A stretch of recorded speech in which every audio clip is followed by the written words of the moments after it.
Hello, everybody, and thank you for viewing this introduction to our upcoming webinar on CIO-SP4 capture strategies.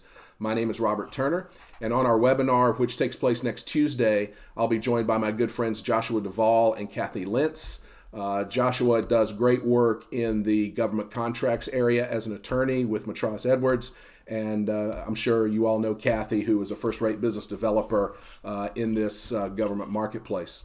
So we're going to cover three major topics that you're going to want to come participate with us in. We're going to cover three major topics. We're going to talk about how you can spend your time preparing for the final RFP and what proposal actions you can be doing today so that you are as prepared as you need to be when the RFP drops. Kathy is going to talk about a number of things relative to protests on CIO-SP3. I'm going to let her talk here in a minute. And then Joshua is going to go over some recent rule changes with the SBA that are impacting how small businesses can team, contractor teaming arrangements, and joint ventures. This is going to be an exceptional webinar. You're really going to want to pay attention to this. Some of the things that I'm going to cover in my section are going to be how you can effectively outline this proposal and get started, things you can do with Task Area 1, getting organized relative to past performance and scoring. I'm going to pull in a lot of the things that I've seen over the past year where I've been working on some of these large GWACs, common mistakes that clients make, and how you can really use this pre-RFP time very effectively. And then as well, we're going to talk about the management section, and we're going to talk about the marketing, the vehicle thing that you need to be ready to write once the final RFP hits. So that's my area. Kathy, hello. Give our viewers a sense of what you're going to be covering. Well, one of the things about CIO-SP4 is the NITAC shop that's going to be evaluating it hasn't changed. It's the still contractor shop that's going to be evaluating your proposals.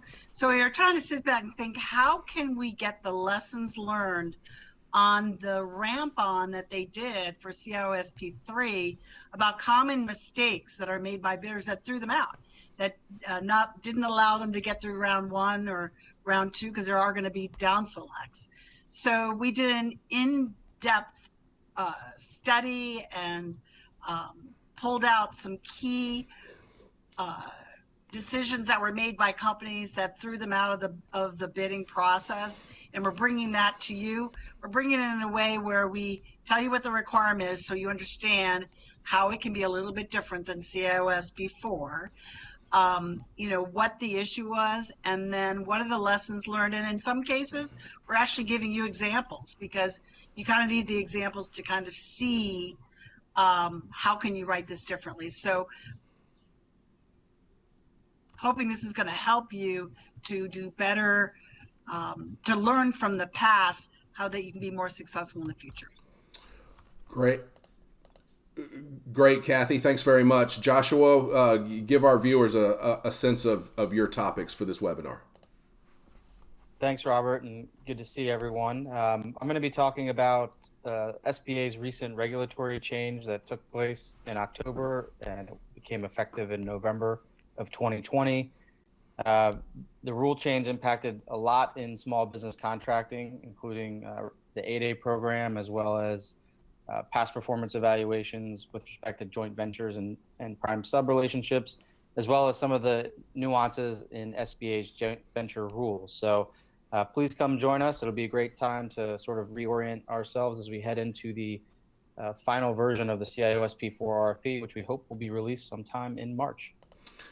Great. Well, thank you, everybody. And just for our viewers, a quick note, we're going to do our best to keep our slide presentations down to no more than 50 minutes. We're going to work hard at that. You have our word. And then we've set the meeting for Tuesday between noon and 1:30.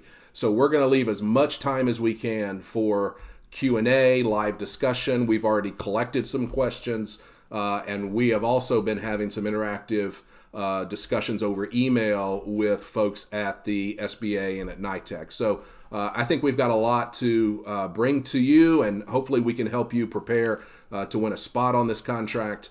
and I think we're going to have a good time. So we look forward to seeing you Tuesday at noon. Get your tickets, share this with your friends, and we look forward to seeing you soon.